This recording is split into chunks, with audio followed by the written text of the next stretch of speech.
Kia ora te iwi, welcome along to Half-time, your midweek sports fix for another Wednesday. It's a beautiful day outside, eh, Keith? Yeah, it is a beautiful weather day. We're having. A little bit windy, but otherwise a good day nonetheless.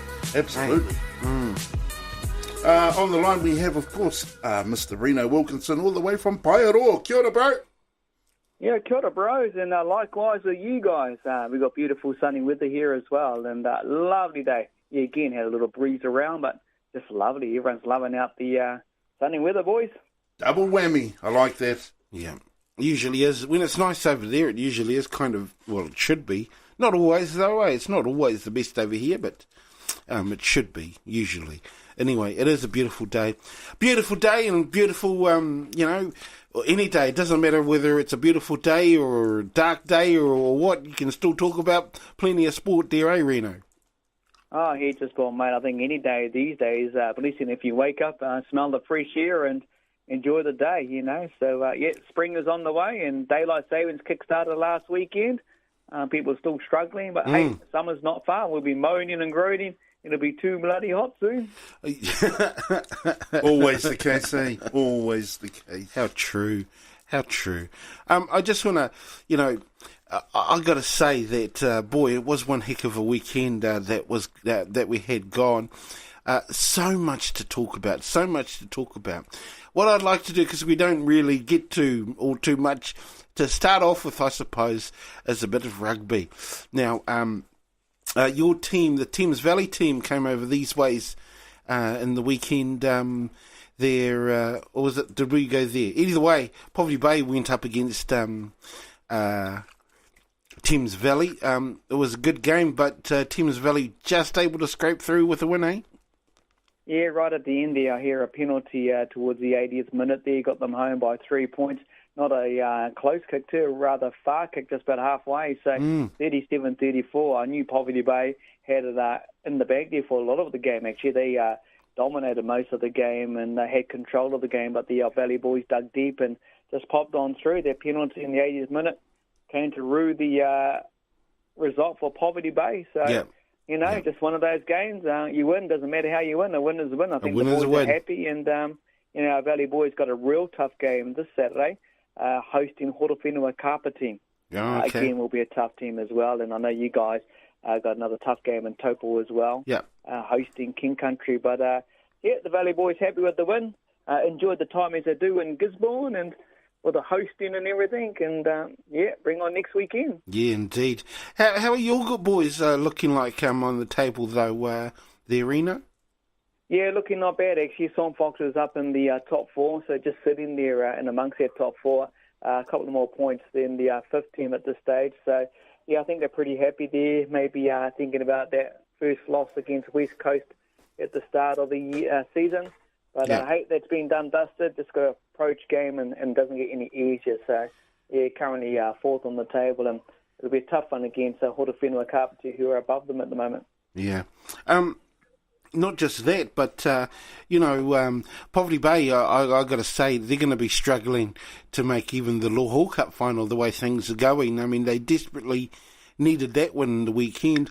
They need to pick up all of the points in the coming next two outings. Of course, it's going to be tough over there in King Country. Your boys went over there, didn't they win? I think they might have picked up a win over in King Country, didn't they?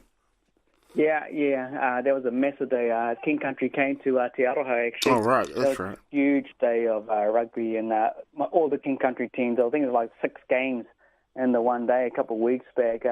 King Country pipped the Valley boys, just toppled them over, and that was tough for them. I think it was 29-37. Yeah, that was the result. And they went out the following week and gave it to North Otago. The Valley boys. But, King Country up there, Whanganui at the top, King Country, Horowhenua, then Thames Valley. So it will be a tough weekend for both our franchises. Yeah, indeed. And, of course, the weekend after Poverty Bay, they'll be going up against Bull. Of course, Thames Valley, they had a good win over them. Was that a couple of weeks ago, eh? A couple of weeks ago? Yeah, it was a couple of weeks ago, And after that weekend as well, in 2 weeks, we head down to Timaru, take on the boys from South Canterbury. So that's where I'll most probably see whether or not the Valley boys make it into the Meads Cup semi-finals, or might just drop 1 or 2 games and play down there in the Lahore Cup. So we'll see what happens. Hey, we might meet the Poverty Bay boys again. Yes, indeed. Never know. It's going to be a struggle for the Poverty Bay boys, I can tell you that, though. They're going to have to, like I said, they're going to have to pick up all of the points that are on offer in the next 2 games, and it's it's going to be a real tough one, that is for sure. What else happened in the Heartland? My laptop's gone all bung, unfortunately, so I can't really. Just going on to the Mitre 10, now you're talking about that. Waikato locked away the Ranfurly Shield Challenge, had a dominant win over the Southland Stag team. Yep. They were 42-11. Canterbury, good win over the Hawke's Bay boys. Auckland still going through strong, but mind you, had a loss at home too, so a bit of history there for Otago going into last week. This week, of course, the Auckland team up against Wellington at home. That'll be a good game. Hawke's Bay Manawa too, be another good game down there in Napier. But also Waikato will take on the Taniwha and Whangarei. So a couple of good games coming up for the weekend. It's quite a turnaround actually when you think some of these teams maybe played twice within the span of 3 or 4 days. Yeah. No, it's going to be, one of the things I have been able to watch a number of, it's so difficult to keep up with all of the rugby, really, especially with rugby league going on and everything. But, otherwise I really do like that competition. I see that counties, obviously they had a real tough game. Well, it was a good game, a good close game the other day against Northland. So, yeah, still got a couple of rounds to go, but, well done, obviously, to Waikato securing that Ranfurly Shield. It was always going to be tough for Southland, though, wasn't it? Oh, it was always going to be, and, the next one's a tough one the following week. They host Otago in Hamilton.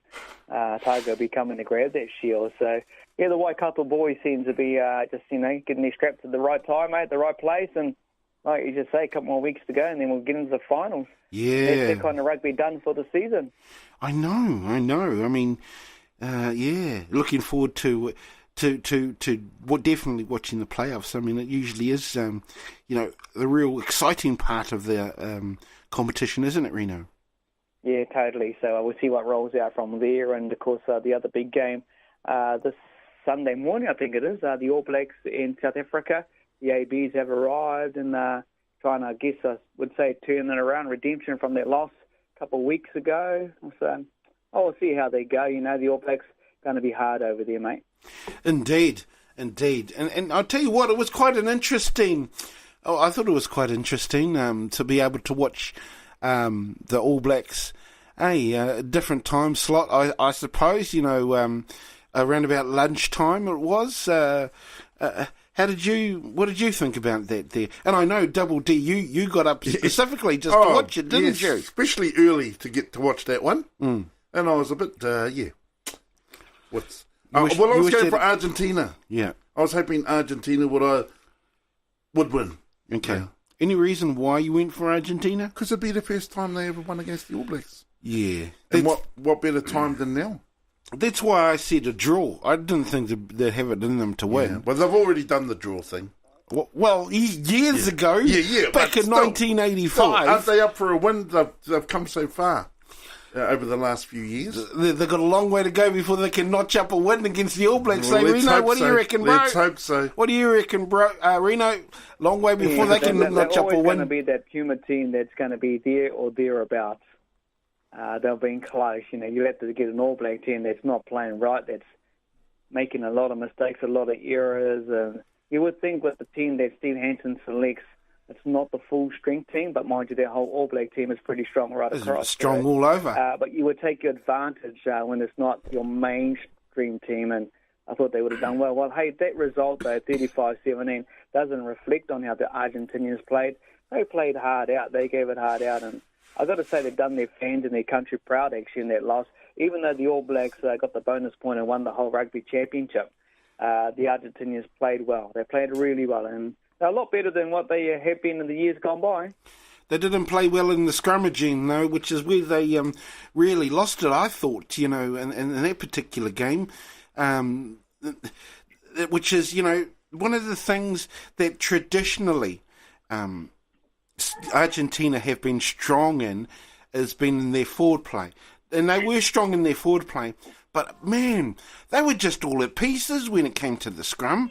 They just fell apart, and you could see that it really affected them, in particular when it came down to, if there was a knock-on, if they had a knock-on, or if they were close, or there was a penalty close to their line, they found it very difficult. Most teams, straight away, they'd go to a scrum.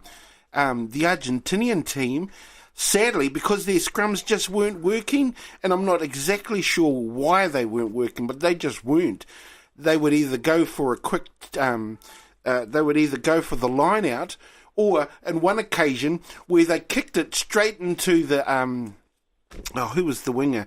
Into the All Black winger's hands, who was able to secure it. That's one of the reasons why they didn't, they had a long way to, I think they've got a long way to go. They've got to suss out their scrummaging for a start. It's going to be a real tough haul for Argentina.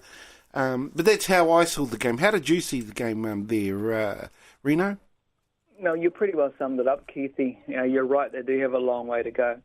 I think most people have picked the All Blacks win by 25 plus. Yeah. Whether you thought there was a try or not doesn't really matter now, whether he was held on to and it was double movement. The score still stays the same. But you're right, if the forwards aren't dominating or going forward, the back line's just going to be disarray. Some of those mediocre mistakes, like the one you touched on, the kick and it went in the hollow, that shouldn't happen. There's a lot of things. Should never have happened.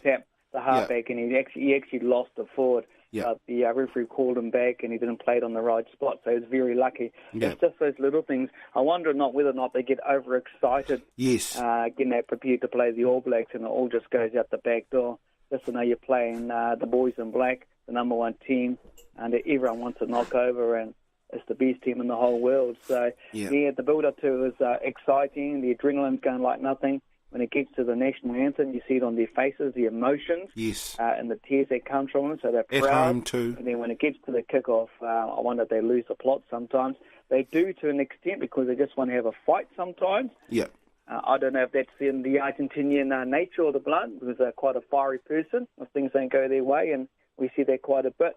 But, they seem to hold their composure well. I think when they beat the Australians and South Africans, if they just bring that, I think it's a different approach, when the ABs run out there, the haka and everything, and to know you're up against the best team in the world, and it doesn't matter if it's off the bench or out there starting in the 15. I think they just kind of struggle with that. I think you've nailed it on the head. I think they just slightly fall apart, and if you've got a team that's going to damage you when you're falling apart, it'll be the blooming All Blacks. Yeah, the All Blacks, and they will kill. They will just absolutely kill you if you allow them to. You have to be, in order to beat the All Blacks, you have to be at your very best, and they have to be either very mediocre or very bad. That is usually the legacy that the All Blacks have. They just hate being beaten, don't they, Rino? Totally, and that's the focus of Steve Hansen and them right now, and they still talk about that loss 2 weeks ago against the Springboks. The Springboks, I was going to say the Springboks, they played about, like what you just said. You've got to come and turn up, play 100%, minimise your mistakes, play the aggressive one, and the physicality, and take it to the All Blacks, you'll win. The Lions did it last year. Ireland did it a couple of years ago. They did. And it's any team can do it. The Australians did it to us last year over in Australia. So that's all they got to think about. Bring the physicality, bring it to the game, give it to the All Blacks, hit them up front, shut them down, and you'll win. Yeah. Won't be for the Argentinians this year, though. They'll struggle next year, they've too. They've got a lot of work to do, and they've got to really adapt to it. World Cup, they might sure get in there and might cause an upset or two over I think they will, yes. They'll be in the top 10, guarantee you that. For sure. But, I think the world rankings currently show New Zealand, Ireland, Wales, and I think it's England then. It might be the Springboks. Right. Yeah, so a lot of those Northern Hemisphere teams up there, not even the French team when you think they were in the final in the last World Cup, eh? Yeah. I know it was Australia, sorry, but the French, a couple of years ago. Yeah.